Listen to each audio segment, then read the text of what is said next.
Have you ever wondered what a deck created with real people as model will look like? Well, today I'll be showing you one.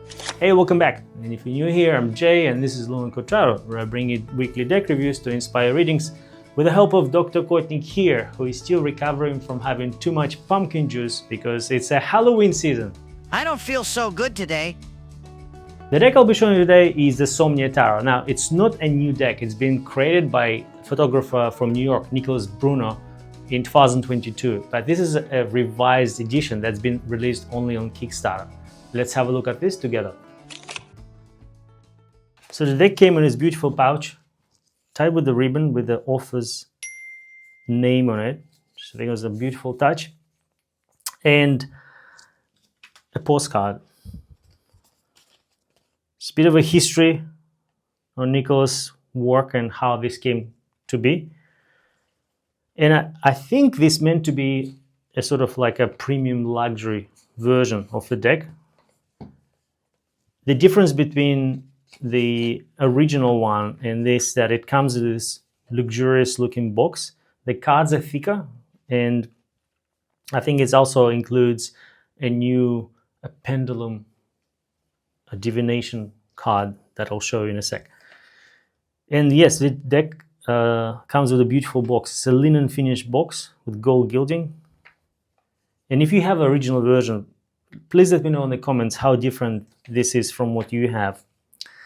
Now, unfortunately, my luxurious version came with the smashed corner here, which I was a little bit disappointed about. And I emailed Nicholas hoping that they'll come back to me on this.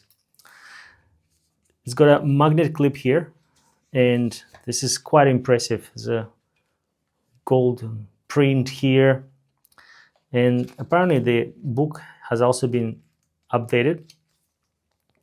And this is my first deck that has photographic images on it. I know someone mentioned there are some other ones, but this is the one I'm actually seeing, and I have to be honest, I'm quite impressed with what I see. So the deck came with this certificate of authenticity, and it's all gold, very luscious, very beautiful, as you can see here.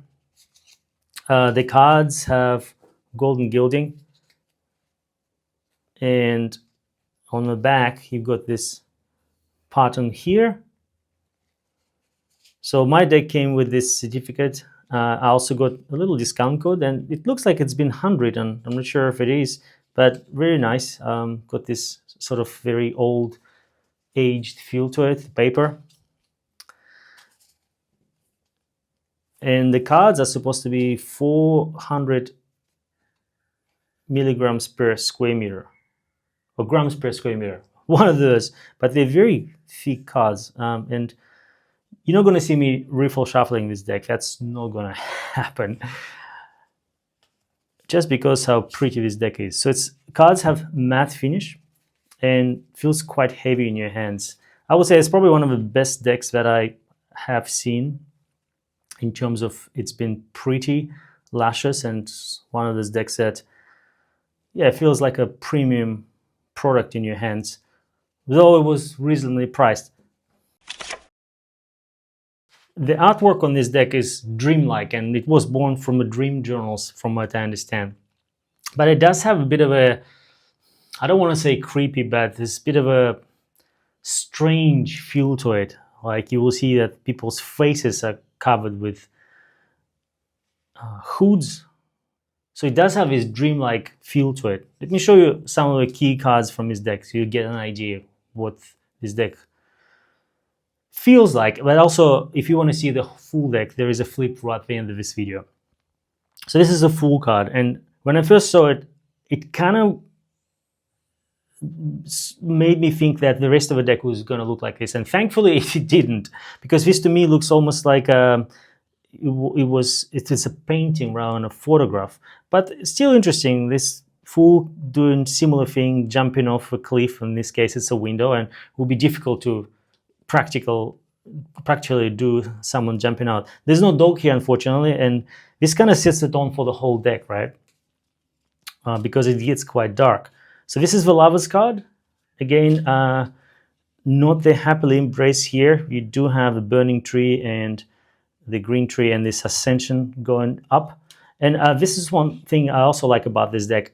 I like to reflect on my decks, and using photographs is this is much easier to reflect on something. You see more details, and I think the photographs translate or send messages in probably more deep way than if it was a painting when you have to interpret it. This speaks directly to your mind, which I quite like. So if this is a strength card, I was wondering how's Nicholas gonna get a real lion and make a woman holding its head. But here you got this massive bear trap and a person sitting next to it, opening it up. So I think quite nice. Death was really cool as well here. No skeletons, but you recognize it straight away. And this flag looks really cool in real life. This is another one. I was wondering what will tower look like, and this is a tower literally collapsing above someone's head. A good take on it, and I guess building a tower and then smashing with lighting would be a difficult task to do if you're not using some computer CGI special effects. This is by far my favorite card in this deck. I quite like this star. This definitely sends you a message of hope and this path, the ascension path towards the hill. I quite like that some of the key positive cards here have this ascension with a ladder or like a walk path there. And this is the sun. Beautiful take. There is no child in this one, but I like how they got this the cape going all the way down. And I think the fact that even horses' faces are covered, it's not linked to a particular person, so you can reflect on it being an image relating to someone you're reading for yourself, but also it makes it a little bit sort of eerie. That's a feel I get from this deck. Now this is RWS based deck, and I think some of the images are so well done in reflecting, or I guess this is a replay or reenactment of the cards. And this card is, for me, is probably the perfect match of what you see in Rider-Waite-Smith deck. And the Ten of Swords, I like showing it to people because it normally shows you how brutal or not how kind the deck is. This one, yeah, it's pretty brutal, but I like that they didn't bring buckets of fake blood and put it on a person, because that you don't want to see it on a photograph, let's put it this way.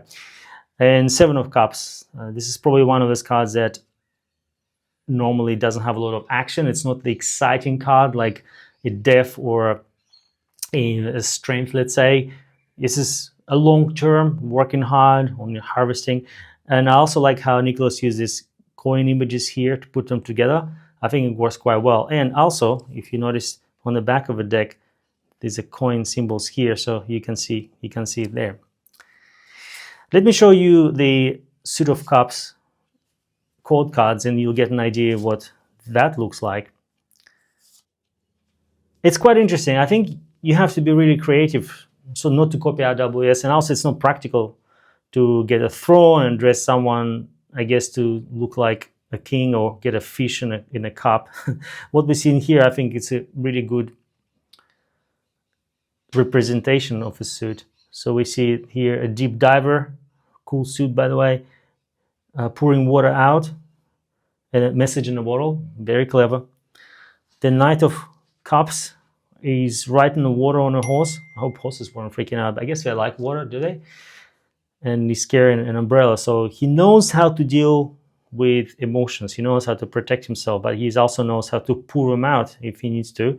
And all of them have buckets and pouring them out. So the Queen of Cups here, slightly different scenario. She's sitting on the throne, and this is very similar. I like the sky in the back. It's beautiful design here. And King of Cups doesn't pour any water out. He knows how to contain it, showing that he mastered the emotions, and he's got two buckets floating behind him. So this guy is definitely the ascension for the whole thing. So I do like how characters here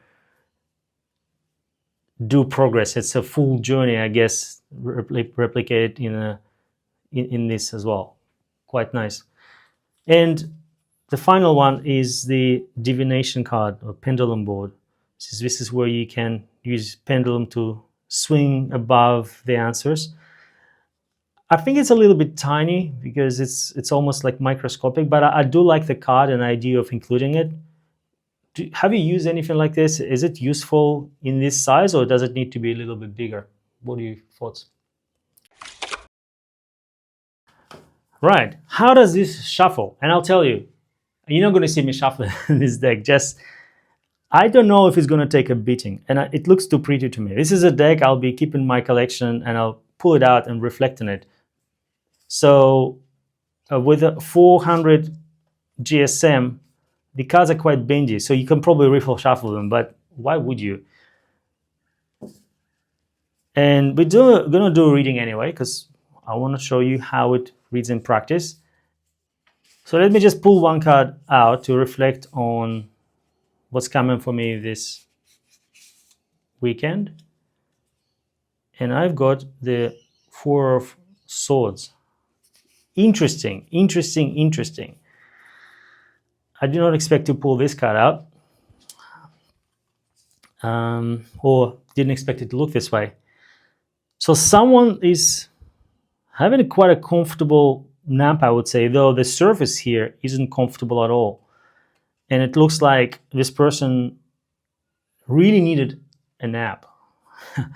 Otherwise, why would they decide to sleep right in the middle of this rocky hill? But I think this is much needed rest, and they either battled because there are swords around here and this looks like a warrior, or something or someone had to put them to rest for a bit so they can relax. And this is not someone who is injured. They seem to be lying under a blanket that doesn't have any stains or any damage on it. So this person is definitely sleeping, but it's almost like someone forced them to sleep because they really needed it. Let's have a look what the book says here, and also what the book actually looks like. If you do have the original version, let me know if this looks any different. I expect it is. So the book is 100 pages long, thick. Some details on Nicholas and his life. Bit of history. So this book, the deck was born during COVID, a lot of reflection time for a lot of us, and goes straight into the meanings of cards. There are also some spreads in the back if you really need them. And it looks like a couple of unique ones here. There's a Somnia Tarot spread on its own. Let's have a look what the Four of Swords says here. Curious about how it's positioned. Right. Tranquility, introspection, solitude, and meditation. The Four of Swords depicts a figure covered in a shroud of linen, and he sleeps upon a barren landscape of sun and earth. Dressed in attire meant for funeral, the figure submits to either a deep restorative slumber or an extended period of depressive immobility. A makeshift bed, which resembles an obscure altar or gravesite, is pinned to the earth by 4 silver swords, unifying the character and steel earth. Imagery is sequel to the heartbreak conveyed in the Three of Swords. Where we now witness in an act of rest and solitude. The large boulder positioned on the horizon appears to metaphorically hover over the character, suggesting a liveliness that once manifested as the 3 sharp blades. And apologies for a bit of a jittery reading. The fonts are really small on this one, and I'm not wearing my glasses. So, quite like it. I think the description is really, really, really well matching what we see here, and it also matches what this person is experienced. So, which is telling me intuitive reading is somewhat easy with this deck. So now you may be asking yourself, who is a Somnia Tarot for? Well, I think this is an interesting deck. I didn't expect to like it this much because that was my first experience with Photographic Tarot, and I had no expectations, to be honest. And I bought it in December last year, so I really didn't know what I was going to get. Reading with it is surprisingly easy, and I think this deck is good for someone who's already experienced in tarot or someone new, just because how easy it is to read intuitively. And I think you could also use any books on Rider-Waite-Smith descriptions, because these cards try to follow that quite closely. So with all of this, I'm going to give the Somnia Tarot, the revised edition, 4.5 stars. I've been super generous recently, and you may be asking why I didn't get a half of a star. I think this deck has a beautiful execution. The artwork on it is amazing, and that's why people love it. The adherence to RWS using the photography is quite amazing too. You cannot have lines on these decks because it wouldn't be safe or practical, but I think what Nicholas used to get closer to the imagery and transfer meaning of a card, it worked out really well. And as you could see, I could easily do intuitive reading with this deck. That's a big plus. If you watch my channel, you know I gravitate towards more brightly colored decks that a bit more on a positive side, let's say, and decks that are slightly darker or a little bit haunting, like this one with people's covered faces, is also going to be making me using it less. So over to you now. Somnia has been around for a long time. I'm pretty sure you have this deck. Let me know in the comments, what do you think of this revised edition? Is it better than what you already have? Do you use your deck often? And how does it take the beating, riffle shuffles and everything? Let me know in the comments. I would love to know. And this is it for today. Don't forget to subscribe, enjoy your flip through, and I'll see you in the next one.